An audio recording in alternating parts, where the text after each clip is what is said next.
नमस्कार, जोहार। मैं याचना जायसवाल। आप देख रहे हैं न्यूज़ झारखंड। समय हो चुका है झारखंड की खबरों को जानने का, उनसे अपडेट होने का। तो चलिए जानते हैं झारखंड की सुबह से लेकर शाम तक की तमाम बड़ी खबरों को। लेकिन उससे पहले यदि आप हमारे चैनल न्यूज़ झारखंड पर नए हैं तो हमारे चैनल को सब्सक्राइब करें और बेल आइकन को प्रेस करें। इससे आपको झारखंड की हर छोटी बड़ी खबर सबसे पहले मिले। तो चलिए जानते हैं झारखंड की तमाम बड़ी खबरों को। राज्य सरकार ने ओबीसी आरक्षण को दी मंजूरी। दिसंबर जनवरी में हो सकते हैं नगर निकाय चुनाव। झारखंड सरकार ने राज्य के नगर निकाय चुनाव में पिछड़े वर्गों के लिए आरक्षण की स्वीकृति दे दी है। इस निर्णय के बाद राज्य निर्वाचन आयोग ने प्रादेशिक निर्वाचन क्षेत्रों यानी वार्डों के गठन और आरक्षण की प्रक्रिया शुरू कर दी है। यह कदम राज्य में लंबे समय से लंबित पड़े नगर निकाय चुनाव को गति देने वाला माना जा रहा है। राज्य सरकार ने सभी जिलाधिकारियों और निर्वाचन आयोग को निर्देश दिया है कि वे झारखंड नगर पालिका अधिनियम 2011 की संबंधित धाराओं के तहत परिसीमन और आरक्षण की कार्रवाई पूरी करेंगे। इस अधिसूचना के जारी होने के साथ ही राज्य की सभी 48 नगर पालिकाओं में बहुप्रतीक्षित चुनाव की दिशा में एक महत्वपूर्ण कदम उठाया गया है। अब यह संभावना जताई जा रही है कि नगर निकाय चुनाव दिसंबर से जनवरी के बीच कराए जा सकते हैं। वार्ड गठन के लिए नया फॉर्मूला तय किया गया है। नियमों के अनुसार 1.5 लाख की आबादी पर न्यूनतम 35 वार्ड निर्धारित किए जाएंगे। इसके बाद हर 50,000 की अतिरिक्त आबादी पर एक वार्ड बढ़ाया जाएगा। उदाहरण के तौर पर यदि किसी नगर की आबादी 2 लाख है तो वहां कुल 36 वार्ड होंगे। प्रत्येक वार्ड में जनसंख्या को लगभग समान रखा जाएगा और अधिकतम 5% की कमी बेसी ही स्वीकार्य होगी। वार्डों के क्षेत्र एक दूसरे से जुड़े होंगे, यानी बीच में कोई अन्य क्षेत्र नहीं होगा। पलामू में दिन दहाड़े युवक को गोली मारी। 2 बाइक सवार अपराधियों ने की फायरिंग। सीने के आर पार हुई गोली। मेदिनीनगर रेफर। पलामू के हैदरनगर थाना क्षेत्र में शनिवार सुबह उस वक्त अफरा तफरी मच गई जब 2 बाइक सवार अपराधियों ने एक युवक को गोली मार दी। घटना सुबह करीब 9 बजे हैदरनगर हाई स्कूल के मैदान में हुई है। अपराधियों ने नीरज चंद्रवंशी उर्फ मंटू को निशाना बनाकर गोली चलाई। गोली लगने से युवक गंभीर घायल हो गया है। प्रत्यक्षदर्शियों के अनुसार अपराधियों ने बेहद नजदीक से फायरिंग की और गोली युवक के सीने के आर पार हो गई है। घटना के समय मैदान में कुछ लोग मौजूद थे जिन्होंने गोली चलने की आवाज सुनकर मौके की ओर दौड़ लगाई। घटना के तुरंत बाद आसपास के लोगों ने घायल नीरज को हैदरनगर प्राथमिक स्वास्थ्य केंद्र पहुंचाया। वहां डॉक्टरों ने प्राथमिक उपचार के बाद हालत गंभीर देखते हुए उसे मेदिनीनगर रेफर कर दिया है। बताया जा रहा है कि नीरज का घर हाई स्कूल मैदान के ठीक सामने है, जहां वह अक्सर सुबह के समय टहलने या खेल देखने जाया करता था। साहिबगंज में ज्वेलरी शॉप से 15 लाख के जेवरात की चोरी। 3 पहाड़ थाना से महज 100 मीटर दूर घटी घटना। व्यापारियों में आक्रोश।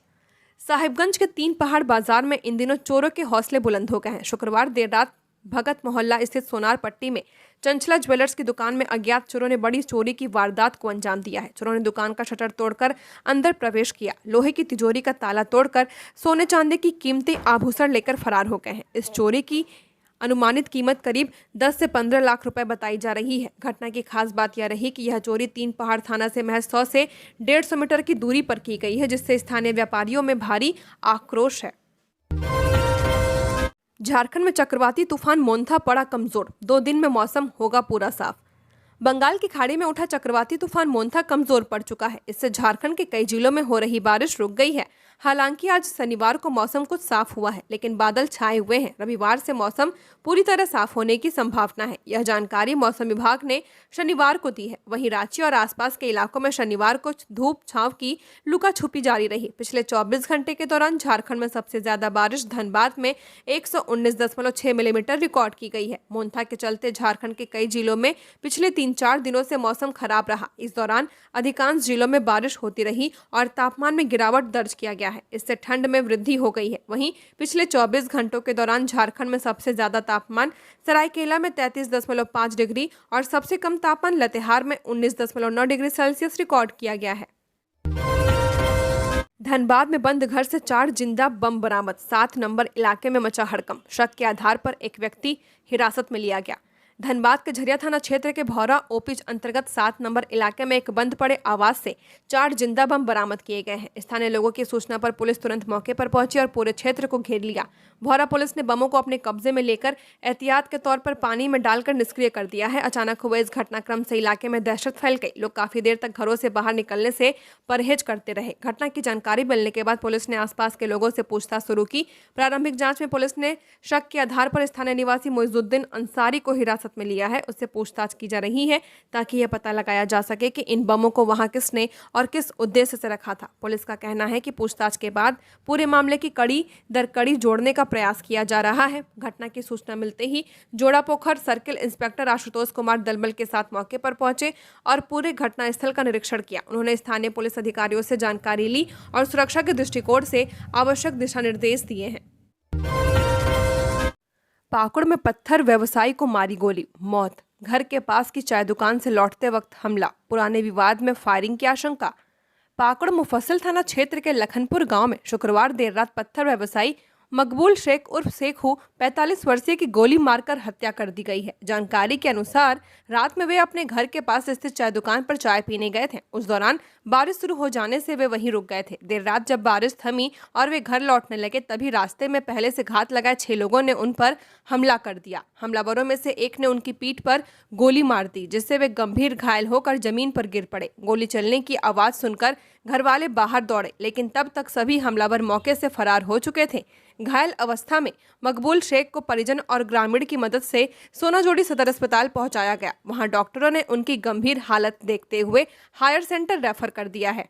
परिजन उन्हें इलाज के लिए पश्चिम बंगाल के एक अस्पताल ले जा रहे थे, लेकिन रास्ते में उनकी मौत हो गई। घटना की खबर फैलते ही गांव में मातम छा गया। मृतक अपने पीछे 2 पुत्र और एक पुत्री को छोड़कर गया है। ग्रामीणों का कहना है कि मकबूल शेख एक शांत स्वभाव के व्यक्ति थे। गांव में पत्थर कारोबार के लिए जाने जाते थे। इस घटना से पूरे इलाके में दहशत का माहौल है। घटना की सूचना पर मुफस्सिल थाना पुलिस प्रभारी गौरव कुमार पुलिस बल के साथ पहुंचे और जांच शुरू की। पुलिस ने पूछताछ के लिए कुछ लोगों को हिरासत में भी लिया है। मृतक के पुत्र जमाल शेख ने गांव के ही दानारुल शेख, उसके पुत्र लालुन शेख और 4 अन्य लोगों पर हमला करने का आरोप लगाते हुए शिकायत दर्ज कराई है। झारखंड का 25वां स्थापना दिवस होगा खास, मुख्यमंत्री हेमंत सोरेन करेंगे 70 विधायक आवास का उद्घाटन।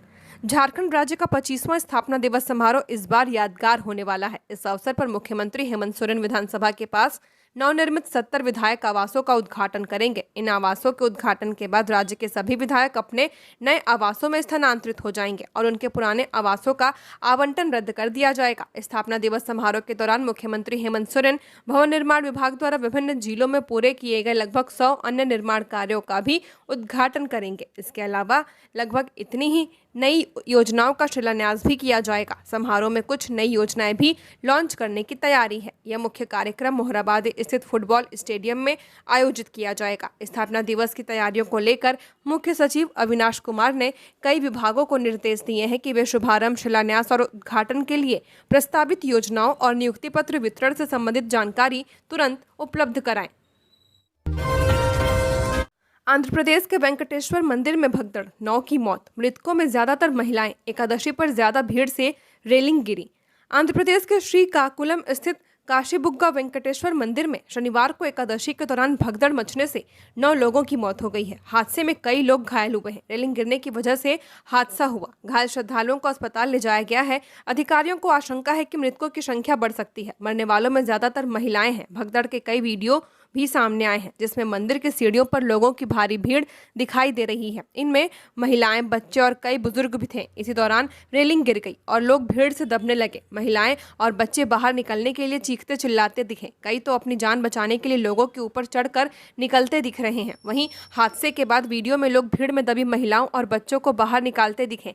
महिलाएं भगदड़ वाली जगह पर इधर उधर बेसुध पड़ी दिखाई दी हैं। लोगों ने भीड़ में से महिलाओं को उनके हाथ पैर पकड़कर खींचते दिखाई दे रहे हैं। आंध्र प्रदेश की गृह मंत्री अनीता ने बताया कि मंदिर में हर हफ्ते करीब 1500 से 2000 श्रद्धालु दर्शन के लिए आते हैं। आज एकादशी होने की वजह से श्रद्धालुओं की संख्या बहुत ज्यादा थी। उन्होंने बताया कि मंदिर पहली मंजिल पर स्थित है और यहां जाने के लिए 20 सीढ़ियां हैं। इसी दौरान धक्का मुक्की हुई और रेलिंग टूट गई, जिससे भगदड़ मच गई। एलपीजी सिलेंडर हुआ सस्ता, चुनावी मौसम में लोगों को मिली राहत। दिल्ली से पटना तक गिरे दाम। नवंबर की शुरुआत आम लोगों के लिए राहत भरी रही है। 1 नवंबर को तेल कंपनियों ने एलपीजी सिलेंडर के नए रेट जारी किए हैं। इस बार कमर्शियल सिलेंडर के दाम घटे हैं, जबकि घरेलू सिलेंडर की कीमतों में कोई बदलाव नहीं हुआ है। बिहार चुनाव के बीच यह कदम खास मायने रखता है, क्योंकि छोटे कारोबारियों और होटल रेस्टोरेंट चलाने वालों को इससे सीधी राहत मिलेगी। दिल्ली से पटना तक कमर्शियल एलपीजी सिलेंडर 5 रुपए तक सस्ता हुआ है। सऊदी अरब में पुलिस व स्मगलरों के बीच क्रॉस फायरिंग में झारखंड के युवक की गोली लगने से मौत।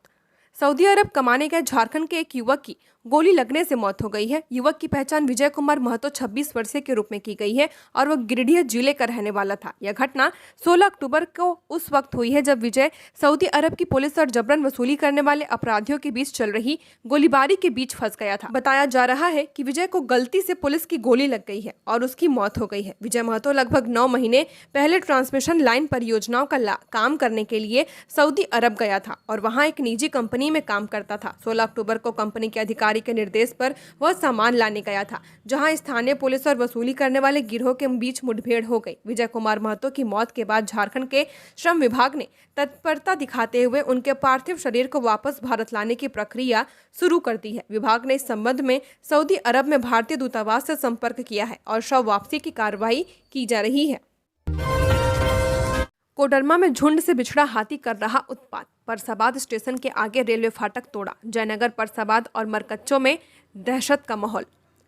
कोडरमा में हाथियों का आतंक थमने का नाम नहीं ले रहा है। पहले खेतों में लगी फसल रौंदने और कई घरों को नुकसान पहुंचाने के बाद अब हाथियों ने रेलवे संपत्ति को निशाना बनाया है। बीती रात धनबाद गया रेलखंड पर परसाबाद स्टेशन के आगे गड़गी रेलवे फाटक पर हाथियों के झुंड ने जमकर उत्पात मचाया है। झुंड ने रेलवे फाटक के लोहे के बूम को तोड़ दिया, जिससे कुछ देर के लिए रेल परिचालन बाधित होने की आशंका बनी रही। हालांकि समय रहते स्थिति को संभाल लिया गया और किसी प्रकार की जनहानि नहीं हुई है। यह फाटक ग्रामीण सड़क पर स्थित है। रात का समय होने के कारण सड़क मार्ग पर कोई बड़ी बाधा नहीं आई है। हजारीबाग रोड रेलवे स्टेशन के आरपीएफ प्रभारी विश्वनाथ कुमार ने बताया कि उन्हें देर रात परसाबाद स्टेशन के पास स्थित गड़गी रेलवे फाटक के दक्षिणी छोर पर बम के टूटने की सूचना मिली थी।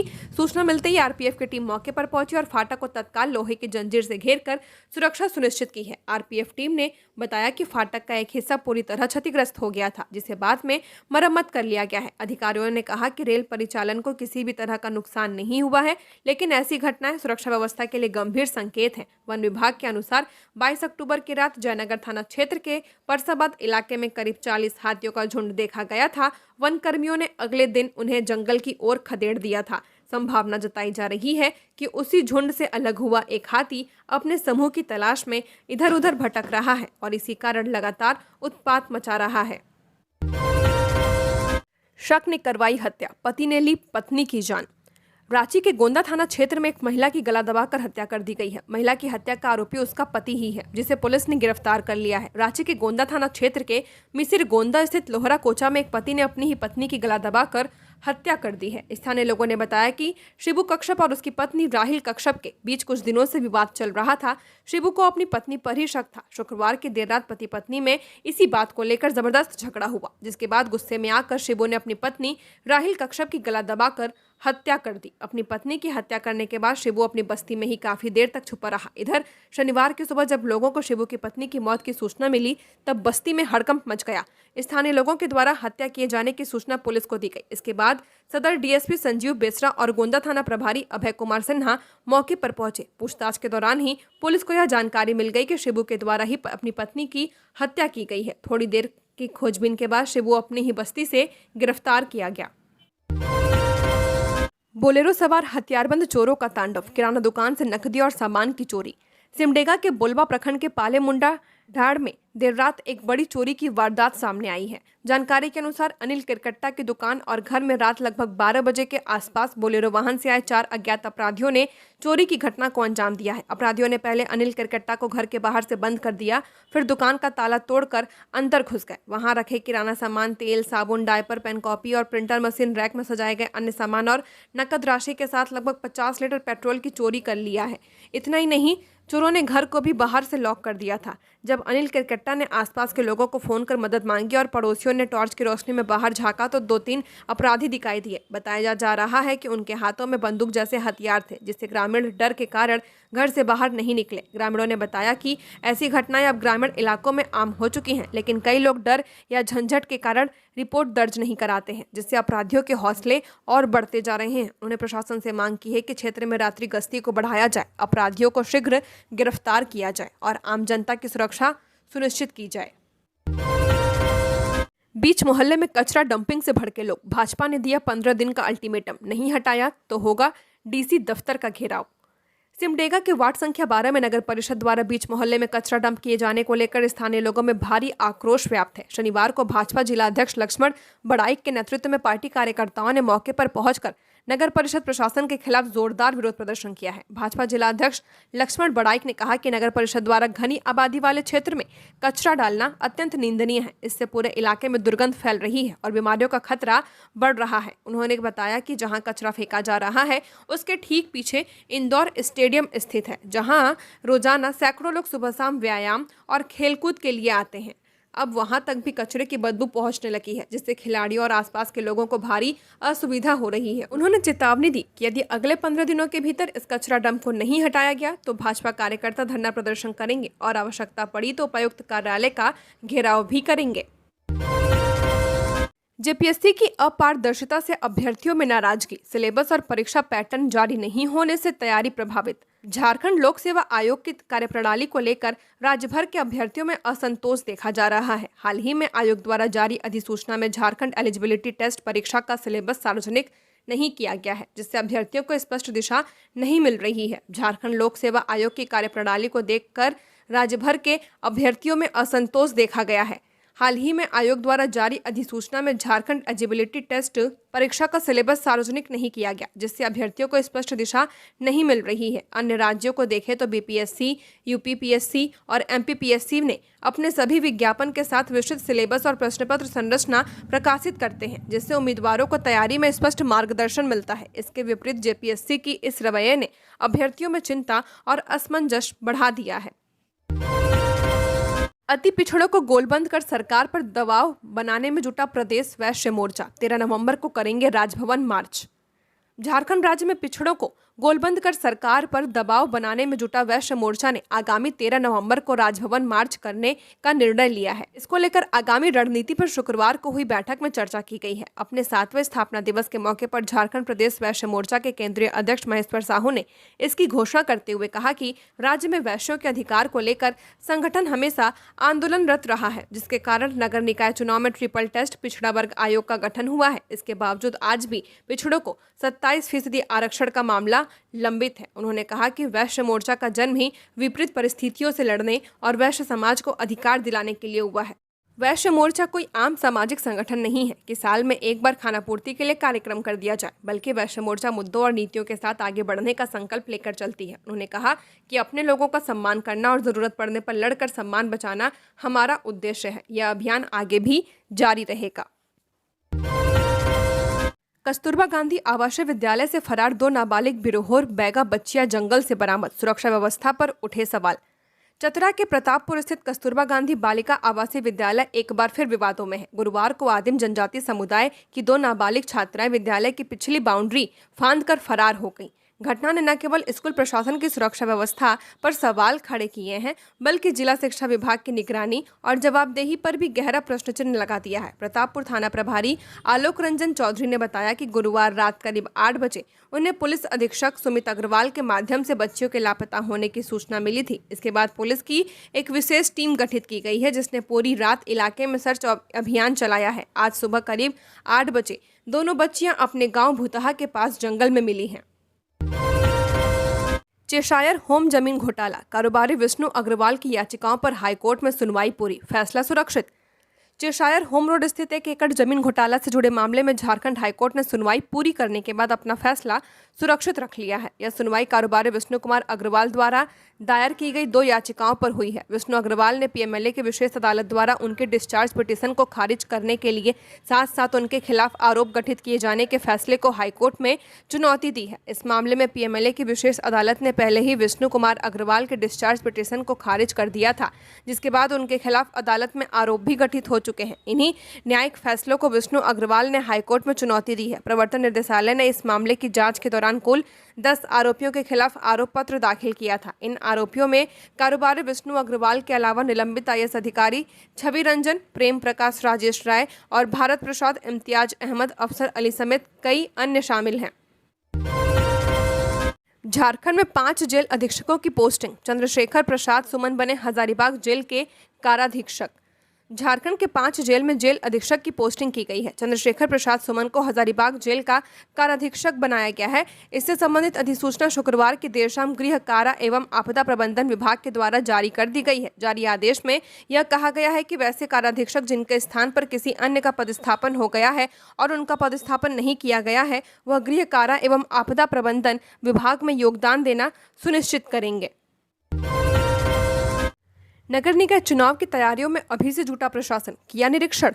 नगर निकाय चुनाव को लेकर धनबाद जिला प्रशासन ने तैयारी का खाका खींचना शुरू कर दिया है। चुनाव की घोषणा से पहले ही प्रशासनिक स्तर पर आवश्यक व्यवस्थाओं को दुरुस्त करने की कवायद तेज हो गई है। इसी क्रम में उपायुक्त आदित्य रंजन ने शनिवार को पॉलिटेक्निक कॉलेज और विनोद बिहारी महतो कोयलांचल विश्वविद्यालय परिसर का निरीक्षण किया है। निरीक्षण के दौरान एसएसपी प्रभात कुमार, अन्य प्रशासनिक अधिकारी और पुलिस पदाधिकारी भी मौजूद रहे। उपायुक्त ने दोनों परिसरों का जायजा लेते हुए वहां की सुरक्षा, स्ट्रांग रूम की व्यवस्था, मतदान कर्मियों के ठहराव और सफाई व्यवस्था की विस्तार से समीक्षा की है।